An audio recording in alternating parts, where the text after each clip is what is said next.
कृष्णत्वरीय पदपङ्कजपञ्जरान्ते अद्यैव मे विशतु मानसराजहंस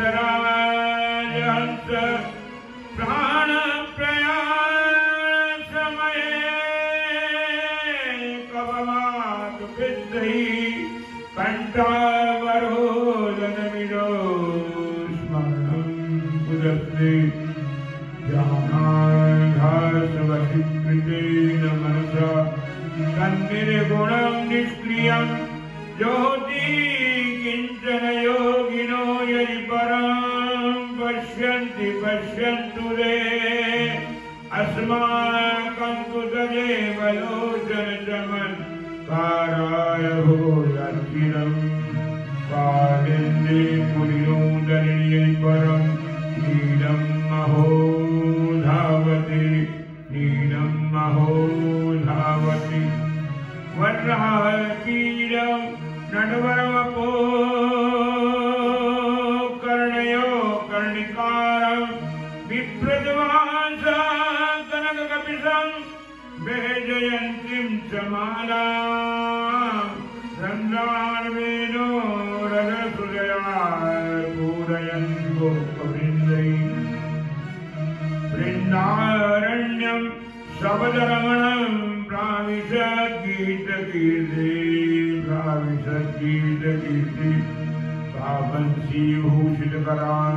काबंसीभूषितकरानवनीरदाभा पीताम्बराधरणबिम्बफलारोच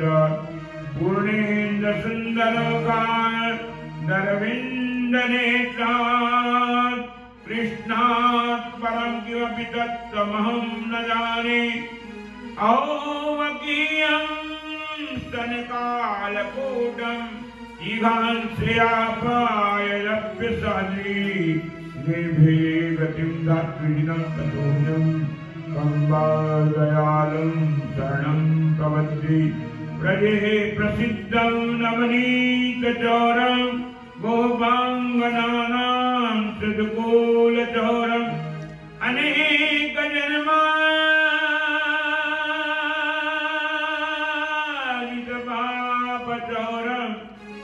चौराग्रगण्यं पुरुषं नमामि कृष्णानन्दं परमसुखदं केवलं ज्ञानमूर्तिं गन्धातीतं गगनसदृशं तत्त्वस्यादिलक्ष्यम् एकं नित्यं निर्मजनं सर्वहि साक्षिभूतं भावाधीतं गुणरहितं सद्गुरुं तं नमामि अज्ञानतिमिरान्धस्य ज्ञानाञ्जनशलाकया चक्षुरुन्मीलितं येन तस्मै श्रीगुरुवे नमः ध्यानमूलं गुरुर्मूर्तिः पूजामूलं गुरुपदं मन्त्रमूलं गुरुर्वाक्यं मोक्षमूलं गुरुकृपा मोक्षमूलम्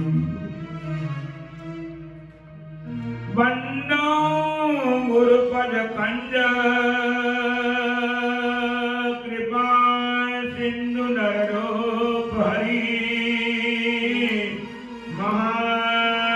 महामोहतमकुञ्ज जय सुवर्धन रविकर्णिकर मोकहोय वाचाल कंगुचढ़ी गीवर गहना जान सुकृपा सोदया दवाउ सकल कलिमल रहना नील सरोरु श्याम तरुण अरुण वारिज नयन करौ सुममौर धाम सदा क्षीर सागर सेन पुंजंद समवीय कुमार रमन करुणायन जाहि दीन परनीय करहु कृपा मर्दनमयन करहु कृपा मर्दनमयन करहु कृपा यथा सुअंजन अंजलिग साधक सिद्ध सुना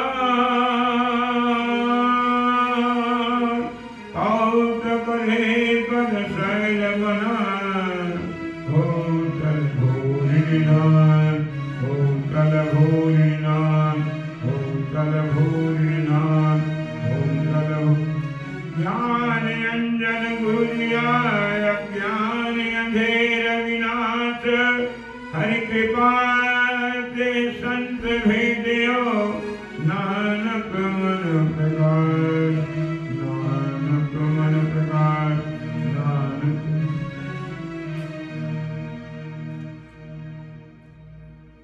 अखिल कोटि ब्रह्मांड नायक सर्वेश्वर सर्वाधार करुणावर्णालय भगवान श्याम सुंदर की परंपरा कृपा से इस पावन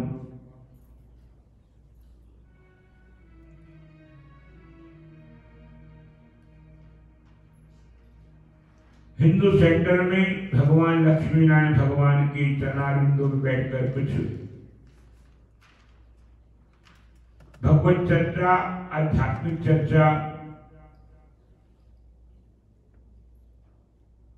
हो रही है। आध्यात्मिक चर्चा का अर्थ ये आध्यात्म चिंतन करना, और वो आध्यात्मिक चिंतन क्या है? प्रभु के नाम का स्मरण करते करते जो आत्मचिंतन करते हैं उसे अध्यात्म चिंतन कहते हैं। संसार का चिंतन तो व्यक्ति दिन भर करता है, पूरे जीवन करता है। बचपन को जवानी खा जाती है, जवानी को बुढ़ापा खा जाता है। बस ऐसे ही संसार में व्यक्ति संसार का चिंतन करता है, और वो जब नाम चिंतन होता है, भगवत चिंतन होता है, भगवत स्मरण होता है। इसीलिए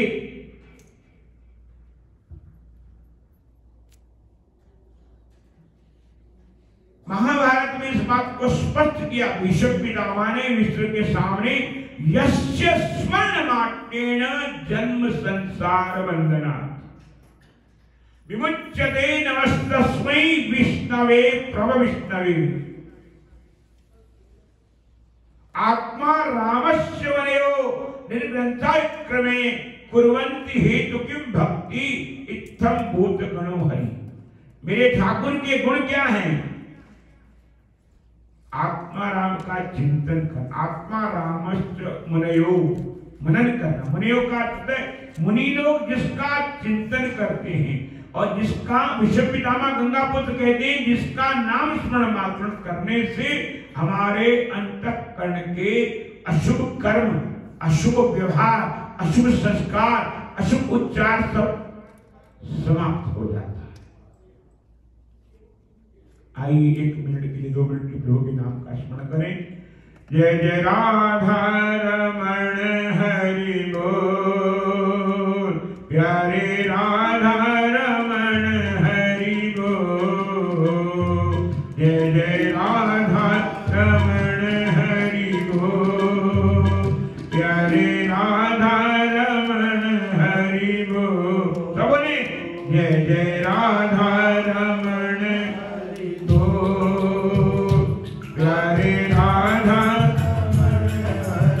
ठाकुर जी के नाम में संकोच मत करिए। आप व्यवहार में खूब बात करते हैं, छल भी करते हैं, कपट भी करते हैं, भगवान के नाम का उच्चारण करते समय में संकोच मत करिए। जय राधा रमण हरि बोल, प्यारे राधा रमण हरि बोल। भगवान ने हाथ किए, ताली हो जाइए। हरि बोल, प्यारे राधा जय जय राधा रमण हरि बोल, प्यारे राधा रमण हरि बोल।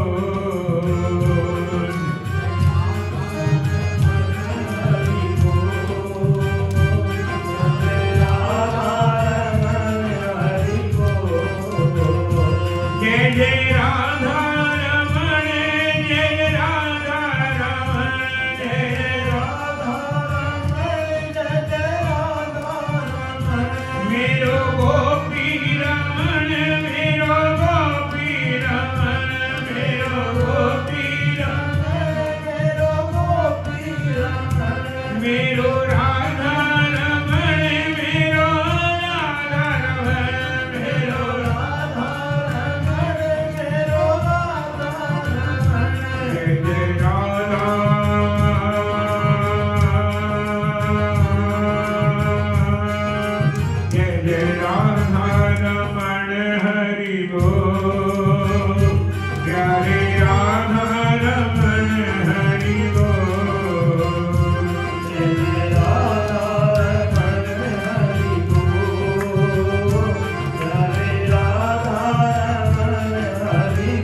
जय राधा रमण हरि बोल, जय राधा रमण हरि बोल, जय जय राधा रमण हरि बोल, जय राधा रमण हरि बोल। इसका अर्थ समझ लीजिए, राधा रमण का केवल राधा जी का नाम नहीं है, रमण का मतलब कृष्ण का नाम नहीं, थोड़ा उसको समझिए।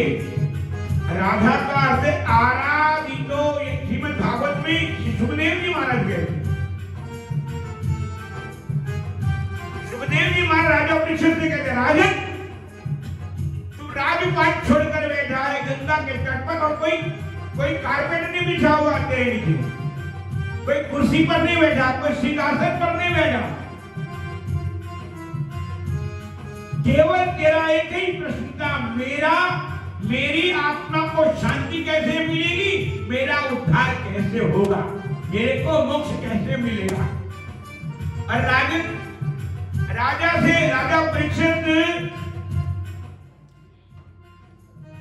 परीक्षित से सुखदेव जी महाराज कहते हैं, अरे मेरे को तो कुछ तुमसे चाहिए, मैं तुमसे दक्षिणा लेने के लिए नहीं है, भागवत कथा करने के लिए तुमसे दक्षिणा लेने के लिए नहीं आया हूं, या मैं इन लोगों को प्रसन्न करने के लिए मेरी कथा से खुश होवें और ताली बजावें, कहें बड़ी अच्छी कथा हो रही, नहीं, मेरा तो कन्हैया मेरे हृदय में आकर बोलता है और मेरे प्रत्येक श्वास में आराधना के द्वारा आराधितो यदि हरिः तपसत् ततः किम, नाराधितो यदि हरिः तपसत् ततः किम, अंतर बहिष यदि हरिः तपसत् ततः किम, नांतर बहिष यदि तपसत्। इसका अर्थ क्या है? आपका श्वास चलता है तो आंख देखती है, क्यों नहीं? आपका श्वास चलता है तो आंख दिखती है और कान सुनते हैं, दिमाग चलता है, हृदय चलता है, फेफड़े सब चलता किससे है? प्राणों से चलता है और श्वासों से। और उस प्राण आत्मा परम प्रिया प्राण का देवता कौन है? राधा रमण। राधा का मतलब आराधना, आराधना का मतलब आरती, आरती का मतलब कथा, कथा का मतलब पूजा, पूजा का मतलब नाम जप, और नाम जप का अर्थ भगवत चिंतन करना, भगवत स्मरण करना।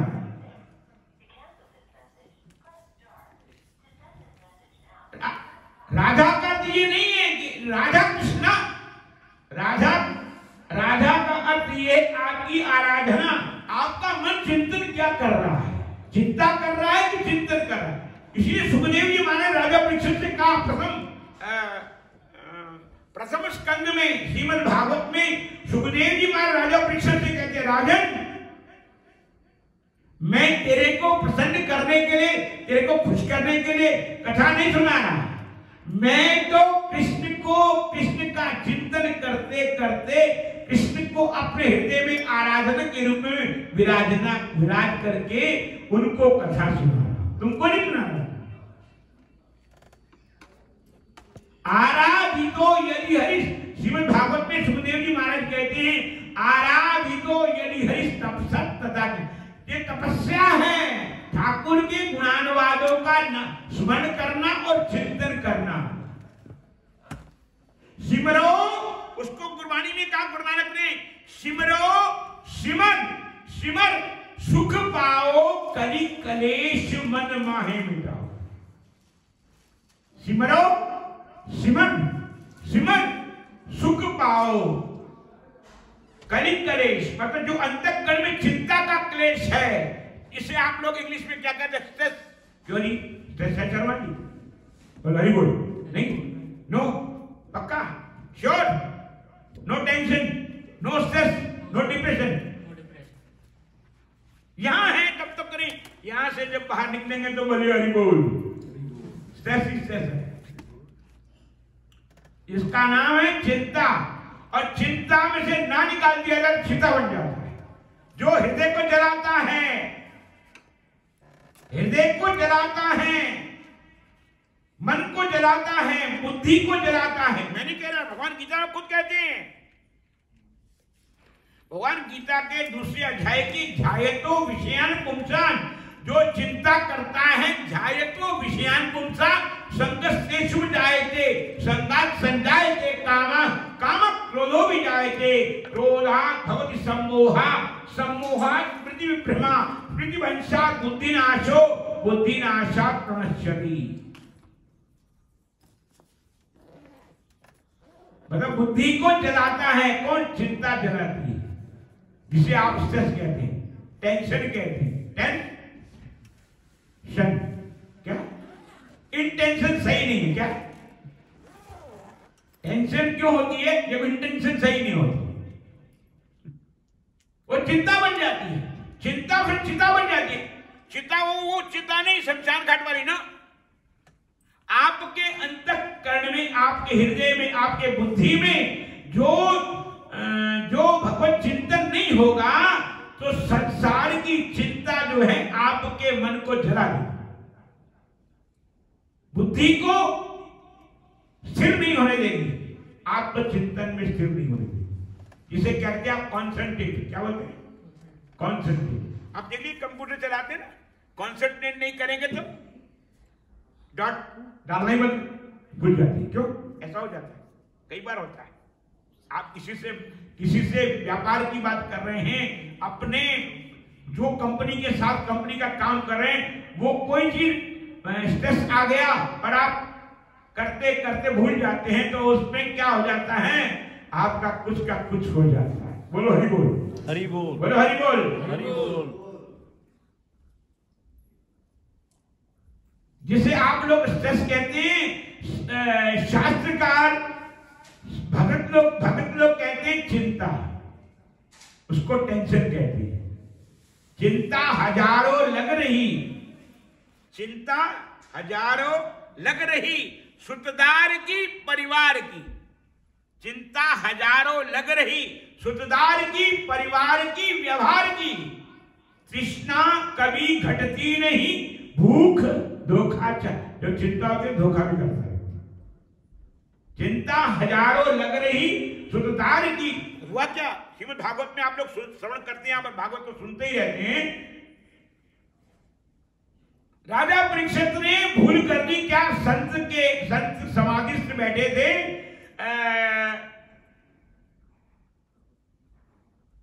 कहां? हस्तिनापुर के जंगल में बैठे थे और संत की परीक्षा लेने के राजा परीक्षित पहुंचे। जब परीक्षा लेने पहुंचे, उन्होंने आदर सम्मान नहीं किया, पानी नहीं पूछा, कुछ नहीं पूछा, तो बोले देखो समाधि कैसे लगा के बैठा, इनकी परीक्षा लेता हूं। संत की परीक्षा लेने लग गए और मरा हुआ सांप गले में डाल, कथा यही से प्रारंभ होती है। मरा हुआ सांप उनके गले में डाल दिया, सभी किसी के गले में डाल दिया, और गले में डालने के बाद उनकी परीक्षा लेते, आंख खुलती है नहीं खुलती। संत तो समाधिस्थ थे। समाधिस्थ का अर्थ ये है आधि व्याधि उपाधि।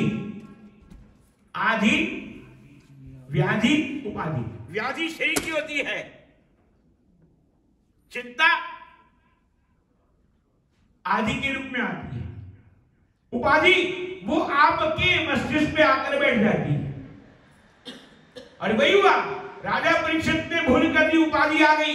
मेरे को पूछा नहीं संत ने, मेरे को पानी नहीं पूछा, मेरा आदर सत्कार नहीं किया, उपाधि कर बस। और वही भूल हो गई, और वही भूल के कारण समीक ऋषि के बालक ने शाप दिया, 7वें दिन तक्षक बनकर यही सर्प तेरे प्राणांत करेगा।